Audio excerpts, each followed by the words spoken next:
Oh, that's all right. So I'd like to sort of pick up, like you going to the U of M and let's talk about you meeting mom and Oh, let's okay, take it from okay. there. All right, okay, so when, uh, I was in Roosevelt High School, and I was a kind of a skinny, undersized, under height person in like 10th grade or something. And, but I was always, had really great grades and so forth, and, but I was really getting bored. Not bored is the wrong word. I didn't think I was having any fun being in high school. It wasn't that I wasn't curious and interested in things. It just was, the classes there didn't turn me on. Right, And I right. didn't have one good teacher. I had a great teacher in junior high school, but I didn't have one in high school that I could remember particularly. Anyway, so I made what I think, in retrospect, was a dumb decision to not go to my 12th year.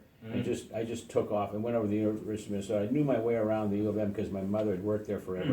And I just walked into the admissions department. They said, "Oh yeah, if you want to take this test and you can come to college, And I took it and, was admitted. Those days it was a lot easier to get in than it is today. But I might have still passed it.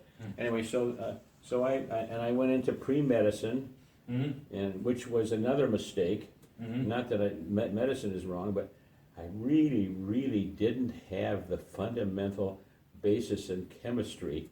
That, Right, they use the- chemistry as a weeder course. chemistry is sort of the, if you can't do that, it didn't make any difference how good you were at American history. Yeah, You better know chemistry, right, right. and I couldn't tell, and Well, it's I a lot get, of remembering stuff, yeah. a lot of the fundamentals. I mean, I didn't know the multiplication tables of chemistry, Right, yeah. And so anyway, but I think I still got reasonably good grades, and but I loved history, and where I met your mother was, I was in a history class. Professor, oh my, now I'm having a senior experience. I'll think of it, but well-known history professor. He spoke before auditoriums of people, not just classrooms, and we had somewhere before he started a lecture one day, he said that he came up with some crazy thing about people who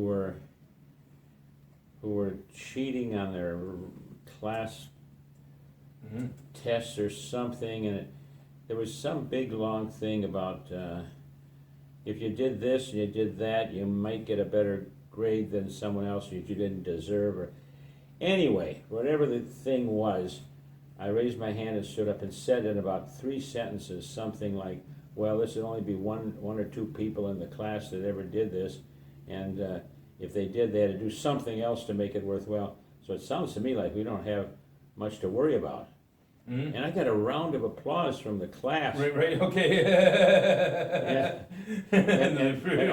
But the main thing was, all of a sudden, I stood up and your mother noticed me. Oh, right, oh, is that No, she never came after me, I'm not saying that, but she at okay. least knew I was a personality anyway. Yeah, right, And so one day at the Kaufman Union, going through the lunch line or Right, something, right. I happened to be next to her, and I don't know what I did to get, I think I got her on a date to come to my fraternity party or something. Right, yeah. And Yeah. I remember she described you once because I noticed your sly looks. Like, sort of, looking out of the corner of your eye at her. Right. Well, yeah, but she was kind of, she had friends, but she was kind of lonely too, because she didn't really fit into the sorority sister kind of thing. She wasn't doing any athletics particularly, and she lived in a really nice house in Edina. Her relatives, her sort of second cousin was willing to take her in as a foreign student. So she had a pretty good life actually. Yeah, I think And I'm trying to remember how we were related to them, but I think it's on. and then and on top of that, so all of a sudden. She goes out and she becomes the snow queen. Right. So I had to be the dancing partner that night. Okay, yeah. But no, she was in her own right, sort of moderately famous. And, but I think that's how we get to know each other. Yeah, And then you came along, and that was a Yeah. big mistake. yeah, we actually have your letters somewhere. Yeah. I got 'em.